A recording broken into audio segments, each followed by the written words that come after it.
Hey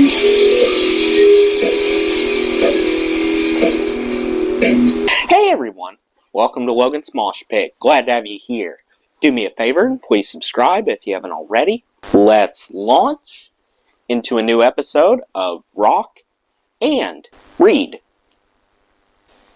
Today we will continue our journey through the Tom Petty biography. We're on chapter 23. We're nearly done with the book. Only 2 chapters to go. So, I'll give you the next to last chapter this week and save the last chapter for next week.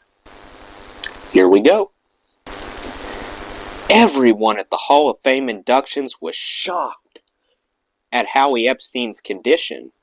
He looked like a different person. Thin, smaller, his face changed. Heroin had stolen the boyishness for which he had always been known. It was the last time most of them would see their old bandmate, if they were seeing him even then. At a show in New Mexico, he would appear one last time, asking to see Dana Petty. By that time, says Tom Petty, most people in the Heartbreakers camp knew that talking to Dana was like talking to all of us. Assistant road manager Mark Carpenter didn't bring Epstein's message to her, though. He made the decision not to, knowing he was protecting her from something that would break her heart. Epstein wasn't himself anymore. Benmont Tench and Stan Lynch attended Howie Epstein's funeral in Milwaukee. Petty and Campbell didn't, and some judged them for it. As late as 2011, a Milwaukee magazine writer, in a piece about Epstein, charged Petty with a career cold-bloodedness that has allowed him to stay at the top of his game for almost 40 years. Stan Lynch, interviewed for the story, helps the writer along. "I'm really pissed that Howie was allowed to die while in the employ of a multi-million-dollar corporation." In the same article, however, the writer describes Epstein's arrest 2 days before his last tour with the Heartbreakers. Epstein and Carlene Carter were found with 2.9 grams of black tar heroin, driving a stolen car. Things had gotten way out of control. It was no casual matter when the Heartbreakers stopped working with Epstein, and the fact that they had stopped working with him certainly didn't mean his death didn't affect them. With little to no basis, the Milwaukee magazine writer and Lynch suggested otherwise. In some ways, Lynch is still at work on that angle. "I never forgave Tom for not being at his funeral," says Stan Lynch. "I can't. I wish I could. You know, if I could fly to Milwaukee in the winter, why couldn't you? I'll never forgive him. It doesn't mean that I don't love him, and maybe I even understand why. But no, Howie was buried in Milwaukee in the snow on a cold winter day, and it sucked." Lynch put a pair of drumsticks in with the casket. When he did, the rabbi asked him who he was to Howie Epstein.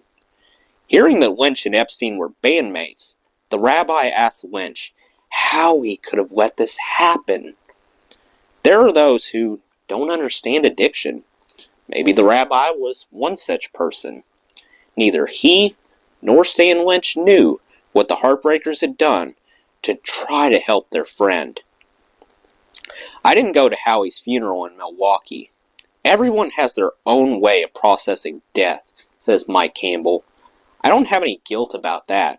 We had our own memorial, and it felt like a proper way of saying goodbye. I don't see how my choice has anything to do with my love for him."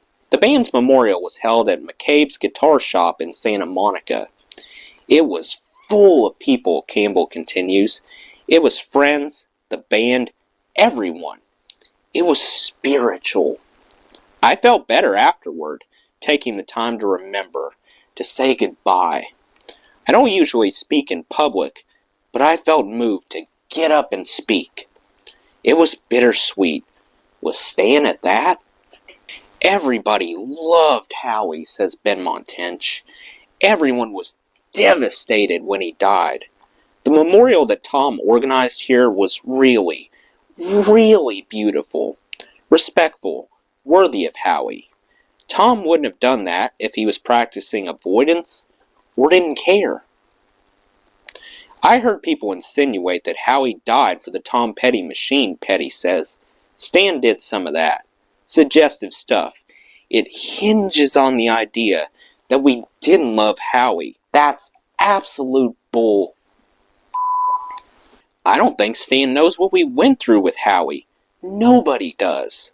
I owe Howie more than to tell those tales.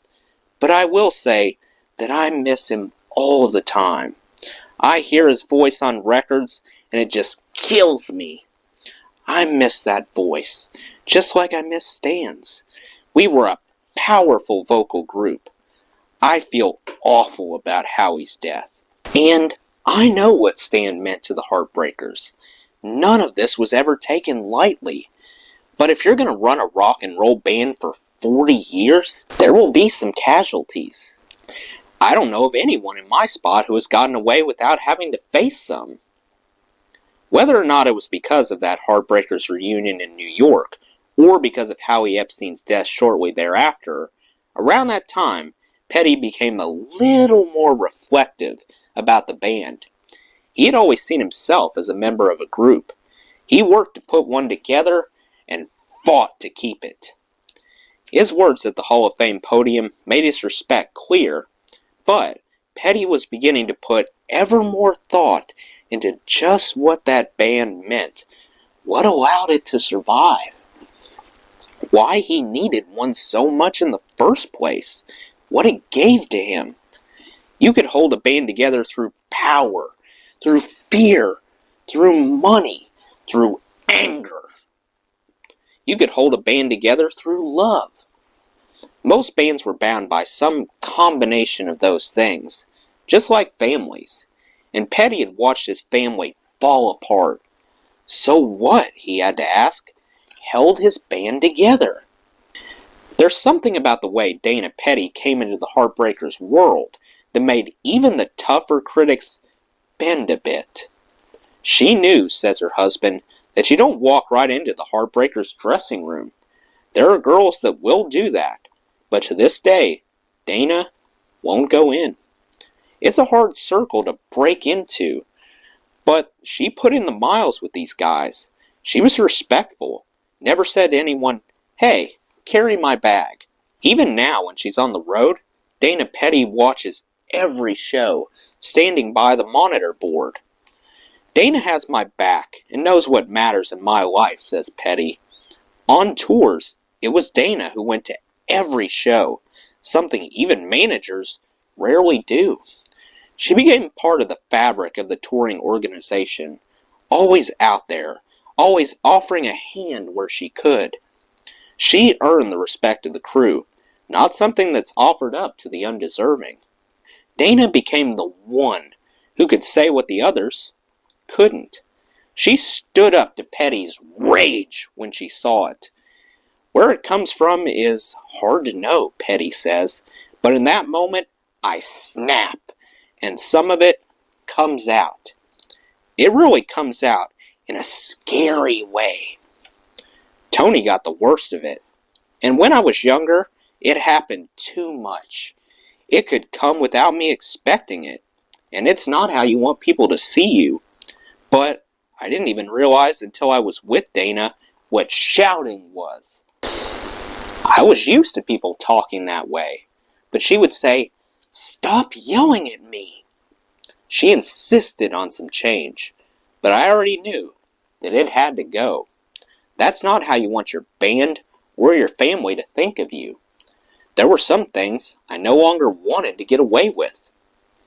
Playing in Washington, D.C., during Ron Blair's first year back, Petty was having problems with his amp. Yelling at Bugs Wydell on stage, Petty got frustrated, started to tell himself the band wasn't trying.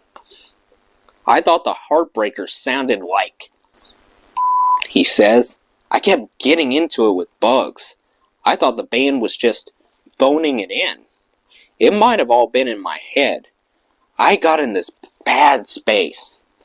In the middle of the show, I just started playing high-heel sneakers. They were all looking back and forth at each other, but they went along with it. I was so uptight. I went across the stage and played what must be the worst solo in the history of rock. I think I shocked people.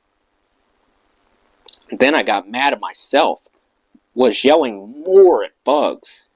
When we came off stage before the encore, I just lost my on the band. I'm yelling at everybody. I was even screaming at Richard Fernandez, putting him in the Tony position. I think Mike tried to calm me down.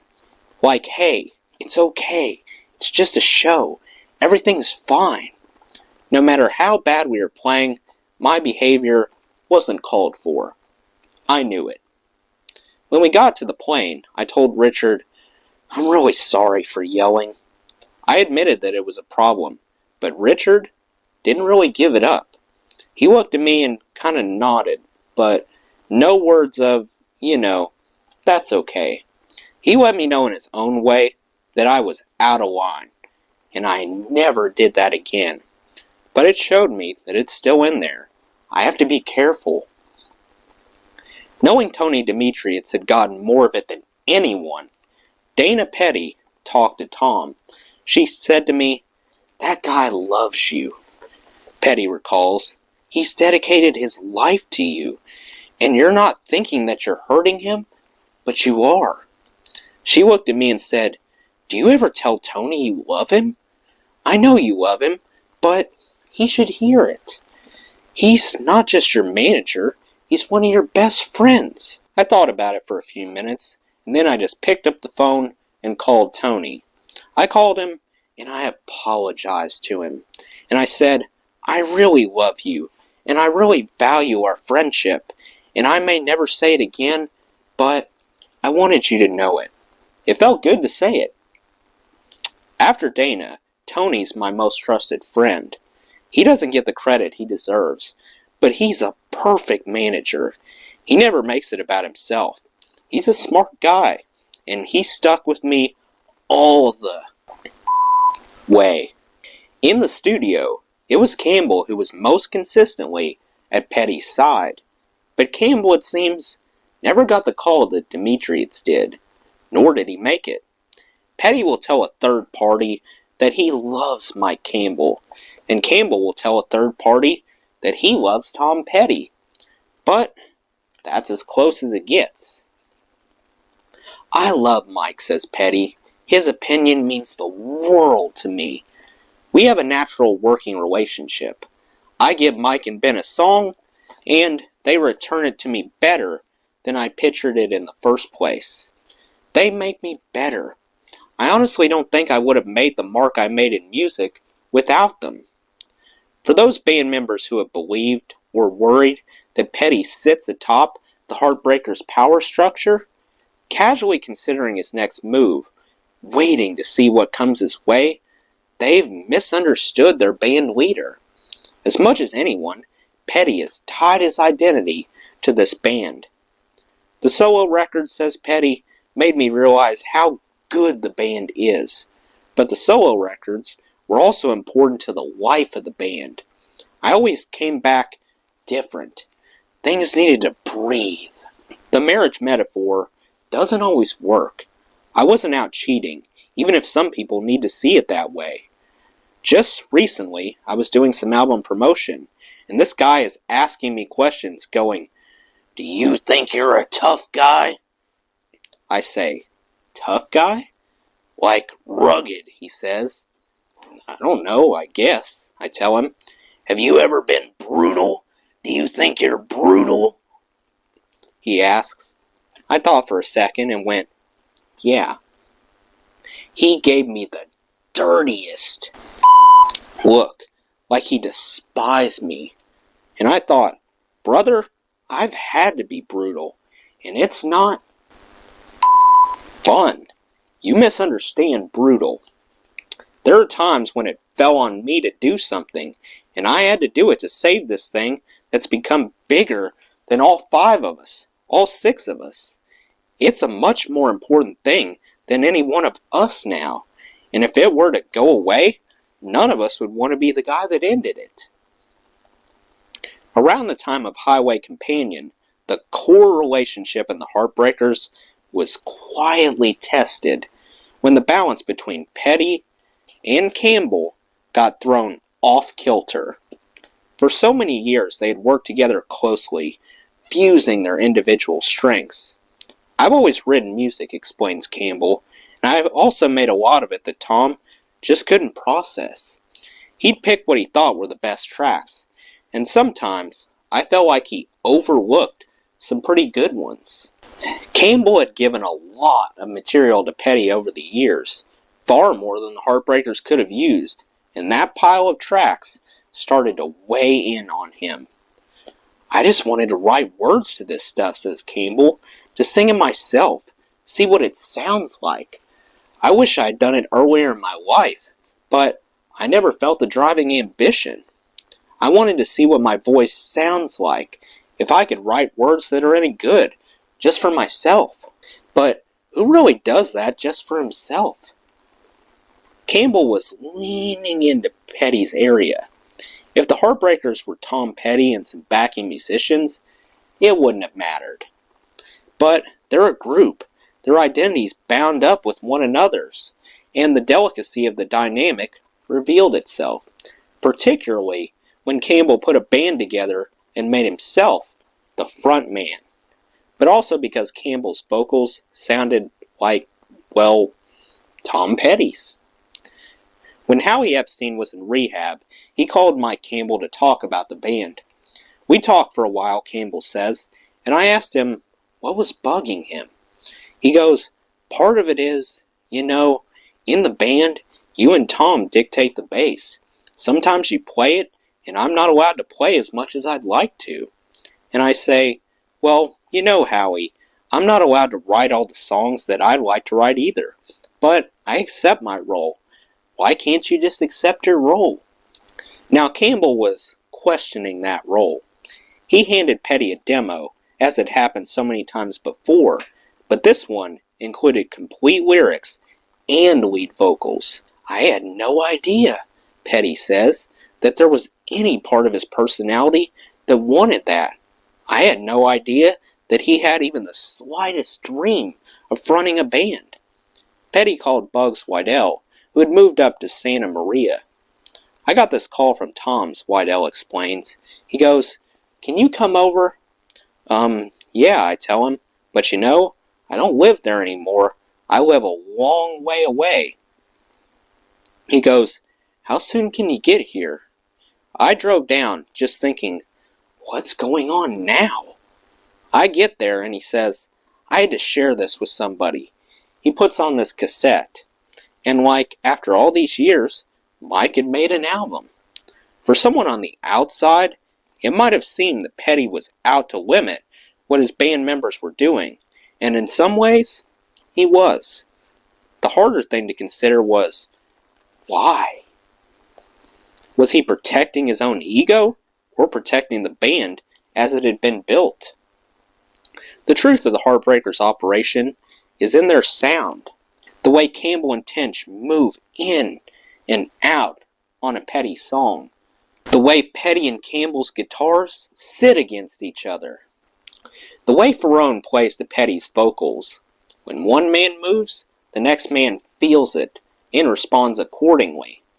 That was how they arrived at a defining aesthetic.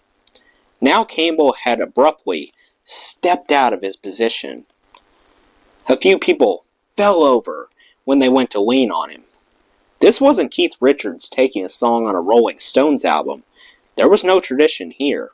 Apart from one song on Echo, Campbell didn't play the role of singer and lyricist. This wasn't like Howie Epstein's earlier work with John Prine or Ben Mont's session work, or even Campbell's co-writing or outside production with other artists. This wasn't Campbell's surf band. All of that had gone on for years, with Petty supporting it. This was Campbell as a front man on a project that sounded kind of like the Heartbreakers. It was just close enough, said Petty, to with my head.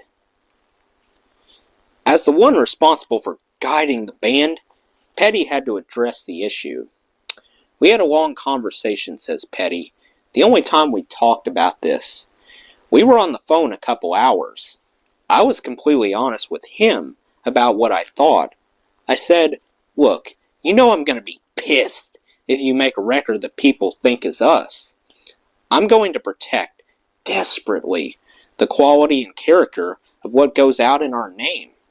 If somebody doesn't play this role, the whole thing will run off the rails. We created something that needs to be respected and cared for. I didn't realize that I sounded like Tom until he said something, Campbell says. I wasn't hearing it that way. I said, well, that's good that it sounds like you.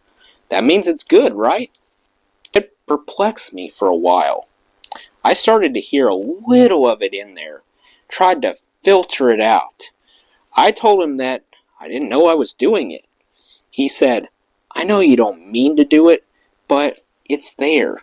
We grew up in the same neighborhoods, spoke the same slang, but that's not how you want to present yourself.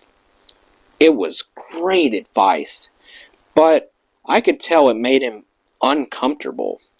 When I step out of my box, it throws him off his game. That was never our dynamic in the beginning, so he doesn't know what to do with it. And I understand that. When Ben Montench made a solo recording several years later, it was music that lived at a distance from the Heartbreakers' sound. He had the best players, says Petty. He went out, took on the front man role with ease. You would have thought he had been doing it his whole life. He could talk to the crowd, lead the show. It was fantastic. And it wasn't too close to what we do. Petty had invited Campbell, more than anyone, into the center of his creative life. But there was a trade-off. It would limit Campbell's freedoms elsewhere. He wasn't a sideman. He was a partner. Highway Companion may well be the last Tom Petty solo recording. Petty came out of it thinking more about the Heartbreakers, about the preciousness and the precariousness of what he has.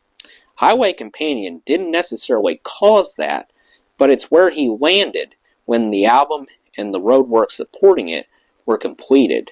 Something shifted, and whether because of therapy or aging, Petty was doing more than ever before to understand his close relationships, his mind, his past. I had this discussion the other day with Tony, Petty says. We were talking about getting old.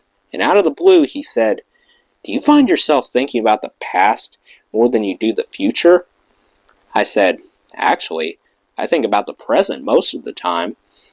I'm not necessarily a nostalgic person. You know, I look back, but I don't stare. The music business, however, had gotten nostalgic. Nostalgia made cash registers ring. By the turn of the millennium, the major artists of the 60s and 70s had to think about legacy projects, about the archive, as much as they did their new recordings. Often more. Neil Young, Bob Dylan, the Rolling Stones, they were putting out their classic records, remastered with new bonus tracks, releasing official live albums from earlier periods, making documentaries that pick through their careers. After the airing of Martin Scorsese's Dylan documentary, No Direction Home, the legacy culture of the music business seemed to gather more momentum still, at least among those artists with meaningful back catalogs and paying audiences. Being in that mindset personally, Petty was in sync with the business when he went into the more than 2-year process of making Running Down a Dream. The Peter Bogdanovich documentary came out as a 4-hour film, but was cut down from something closer to 8. Bogdanovich's The Last Picture Show is perhaps the most obvious clue that the director has a sympathy for the American landscape from which the Heartbreakers emerged. But George Drakoulias says the inspiration for their directorial choice was less that and more about some tapes he had given Petty. The tapes, recordings of conversations between Bogdanovich and Orson Welles, revealed Bogdanovich to be almost as much of a character as Welles, full of opinions, a history of film in his head. Petty dug into Bogdanovich's writings on John Ford, Hitchcock, American screwball comedy. He liked the director's mind. Warner Brothers had already approached Tony Dimitriades about the possibility of a 30th anniversary film, a meeting between Petty and Bogdanovich, much of which revolved around a discussion of films such as Howard Hawks' Red River and John Ford's The Searchers, proved that the most important question, would Petty and Bogdanovich make a connection, could be answered in the affirmative. The secondary question, does Peter Bogdanovich know anything about Tom Petty and the Heartbreakers, was merely that, secondary. He didn't. Not a thing. In some ways, Drakoulias insists, it's better that way. He's learning, rather than coming in with preconceived notions. The process started with me and Peter meeting in a hotel room here in LA. We watched, I'm not kidding, hundreds of hours of footage. We'd meet at noon, have a sandwich, and screen every piece of footage that existed. Pretty soon, we were labeling stuff, separating it into years. By the end, and this is almost 3 years later, I'm not sure Peter wanted it to end. I remember we were out on the road at one point, and he's on the side of the stage. He's looking out at the audience. He asked me, are all those people waiting for Tom? Who are these girls? Do you think those girls want to sleep with him? I go, I really don't think that's where Tom is at. Peter just says, I chose the wrong path. The first Petty interview session was done at the Heartbreakers Clubhouse, a warehouse in the valley where the band stores their gears, rehearses, and these days, makes their records. The racks of Fenders, Gibsons, Rickenbackers, Martins, oddball Silvertones, and other guitars dwarfed the film's crew equipment. Bogdanovich was there, wearing a cravat. He was also suffering from acute back pain. On and off the couch, he conducted interviews, with Drakoulias standing behind him, whispering band history, suggesting follow-ups. As the film slowly came together, Petty was obliged to think about it all, from childhood on. But Mudcrutch was the thing that, for some reason, stuck in his mind. He began hatching the idea of trying, as a kind of experiment, to put that band back together, to see if his gut feeling was accurate. I just thought Petty explains that maybe there was some music back there. Mudcrutch never really got to be a band and make records, but we were good. It was a different thing than the Heartbreakers, but it really was a good little band. Petty initially thought to run the idea past Mike Campbell first, but when he approached Campbell, the guitar player was distracted, so Petty waited. In the interim, though only in passing, he mentioned the idea to Bogdanovich, who thought it sounded like a whim, a one-off at best. My brother Bernie, and also my brother Mark recalls Tom Whedon, had left me some messages saying that Tom's manager Tony was trying to get a hold of me, that it might be important, so I called the number I'd been given. It might have been Mary Clauser that I talked to first. She asked if I'd be willing to be in the movie. Of course, I said I'd be glad to. We set it up for Peter Bogdanovich and the film crew to come to the music school where I teach. When Peter showed up, we were looking around for a space to shoot. I showed him the room I teach in, but it wasn't big enough.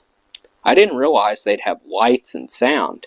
But we found a spot, and while they were setting up, Peter asked if I had any old photos of Mudcrutch.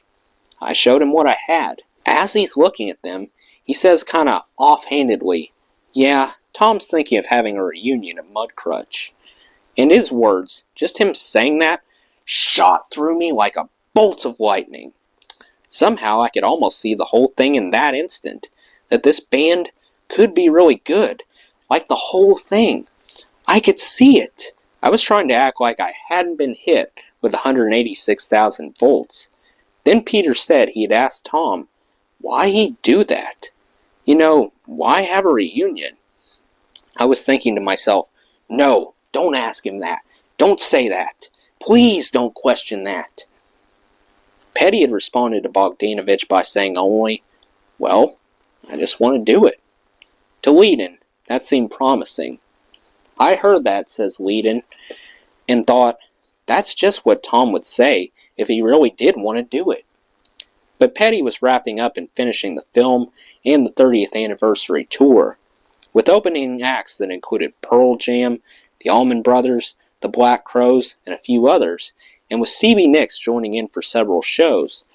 The tour was a complicated production, demanding all of Petty's time. When the film came out, it quickly got a lot of attention. In the New York Times, David Carr described the film as a vivid reminder that Mr. Petty remains one of the coolest guys out of the South since William Faulkner. A double platinum success, the film was the event that caught the attention of the Super Bowl's production team, and not long after that, the Heartbreakers were on a football field, trying to television cameras that brought them into homes across the world. It led to the biggest spike in sales of any Super Bowl act to date. The Heartbreakers didn't engage in a lot of theatrics. They let the songs do the work. American Girl, I Won't Back Down, Free Fallin', Running Down a Dream, you can hear a stadium on background vocals. Some 6 months after the film was finished, however, Leadon got a call. I had been at the supermarket, he says, and was on my way home with my groceries. My cell phone rang. I answered it, and the voice said, "This is Tom Petty." I didn't believe it was really him. I thought maybe it was one of my friends pulling a prank. I wasn't going to fall for it. He had to convince me it was him. We hadn't talked on the phone for 30 years. The last time I remember talking to him on the phone was 1977. No one's experience was going to be as high as Leadon's. The anticipation was just amazing, he says. I remember getting my gear together for the trip. I had a case I converted into a flight case for my Gibson 335. I remember being on the plane like it was some kind of dream I was flying into. The Heartbreakers Clubhouse was made into a studio for the Mudcrutch sessions, with Ryan Olyate engineering and co-producing alongside Petty and Mike Campbell. The crew set it up so that the band could play without headphones, everyone hearing one another through their own monitor mixes, as if they were back in Gainesville playing a club show.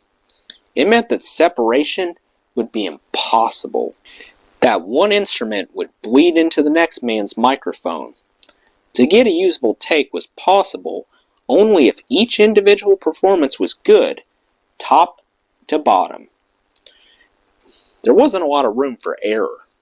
It was closer to how records were made when the Beatles walked into George Martin's world, which might have been fine for a band that had been playing together for some time, but this was a group that had disbanded 30 years earlier.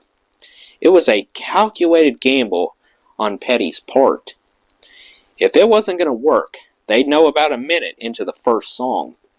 I think Leadon recalls it was Swinging Doors, the Merle Haggard song. Petty thinks the Haggard track could have been the warm-up song, but knows his original, A Special Place, was the first thing they recorded. It was good, Petty recalls, but then we cut Crystal River. It was one take. When we listened back, we saw no reason to do it again. It was one of the greatest nights of my life. I went home and started writing more songs while the other guys slept. That's always a good sign. You didn't see Billy Joel reforming the Hassles or Bruce Springsteen reforming Steel Mill, probably for very legitimate reasons. It was a career move that could stop a manager's heart. But Demetrius knew Petty, And Petty didn't always think in terms of what made sense. It was all about the songs that he thought might be back there. He didn't reform the band as a bit of theater meant to prod the aching hearts of a rock and roll audience grown older. They didn't know Mudcrutch anyway. Warner Brothers certainly hadn't asked for this. To see Tommy with them, Dana Petty says, was so different from seeing him with the Heartbreakers. He's not the main guy in the same way. I think a lot of stress was taken off. And there he was, back with Tom Leadon, who he'd known since he was 17 and Tom was 15, in Randall Marsh. It was just beautiful to watch how much fun they were having.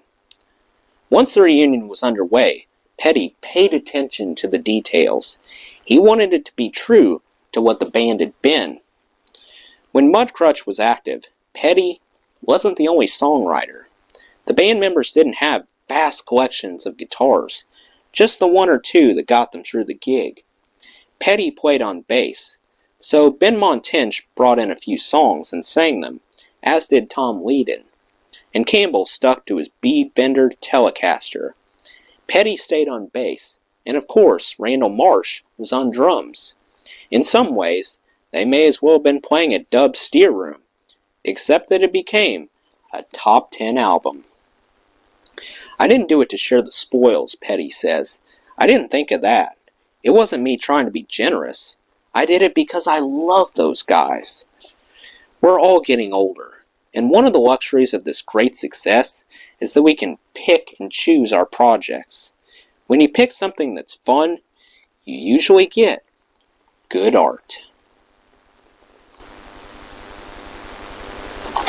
Well, that wraps up chapter 23. Stay tuned for the last chapter next week. That does it for today's video, guys. I hope you enjoyed. Make sure to like, comment, and subscribe if you haven't already. I really appreciate the support. I'll see you next time. Till then, rock on.